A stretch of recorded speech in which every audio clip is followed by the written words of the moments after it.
Assalamualaikum warahmatullahi wabarakatuh. Perkenalkan, saya Belovina Pradani dari Prodi D3 Anak Farma. Di sini saya akan menjelaskan hasil praktikum dari pemeriksaan kalsium dan magnesium pada air minum dengan metode titrimetri. Kalsium merupakan unsur logam alkali tanah yang reaktif, mudah ditempa dan dibentuk, serta berwarna putih perak. Kalsium bereaksi dengan air dan membentuk kalsium hidroksida dan hidrogen. Kalsium adalah sebagian dari komponen yang merupakan penyebab dari kesadahan. Kesadahan adalah gambaran kation logam di valen.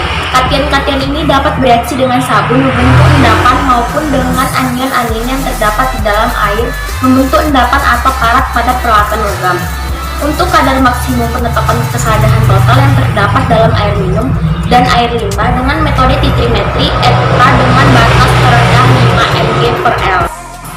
Prinsip dari praktikum ini yaitu garam dinatrium etilen diamin tetraasetat atau disebut dengan ETA akan bereaksi dengan logam tertentu membentuk ion atau senyawa yang terbentuk karena ikatan koordinasi antara ion logam dan ligan kelat yang larut.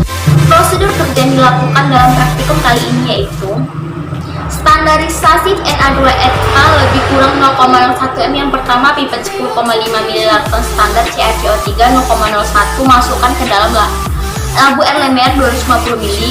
Yang kedua, tambahkan 40 ml air suling dan 1 ml larutan penyangga pH 10 tambah 0,1. Yang ketiga, tambahkan seujung spatula 30 mg sampai dengan 50 mH indikator EBT. Yang keempat, titrasi dengan larutan Na2ETA 0,01 m sampai terjadi perubahan warna dari merah keunguan menjadi biru. Yang kelima, catat volume larutan Na2ETA yang digunakan.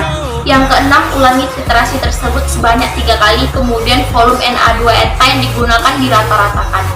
Yang ketujuh, dihitung molaritas larutan baku Na2ETA. Prosedur kerja yang kedua yaitu yang pertama, ambil 25 ml contoh uji secara dupo, dimasukkan ke dalam labu air lemer 250 ml, diencerkan dengan air suling sampai volume 50 ml.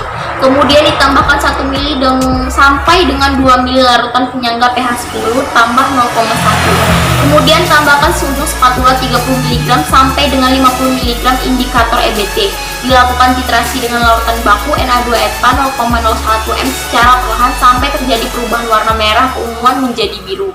Catat volume larutan baku Na2ETA yang digunakan apabila Na2ETA yang dibutuhkan untuk titrasi lebih dari 15 ml. Encerkan contoh uji dengan air suling dan ulangi langkah seperti cara kerja sebelumnya. Ulangi titrasi tersebut 2 kali, kemudian rata-ratakan volume Na2ETA yang digunakan. Jika speak matrix digunakan sebagai kontrol mutu, maka lakukan dengan cara sebagai berikut. Ambil 15 ml contoh uji, ditambahkan 10 ml larutan standar kalsium karbonat 0,01 m dan ditambahkan dengan air suling hingga volume 50 ml masukkan ke dalam elemen 250 ml. Lakukan langkah seperti cara kerja sebelumnya. Rumusnya sebagai berikut, yaitu kesadahan total sama dengan 1000 per VCU dikali VTA dalam kurung A dikali MDTA kali 100.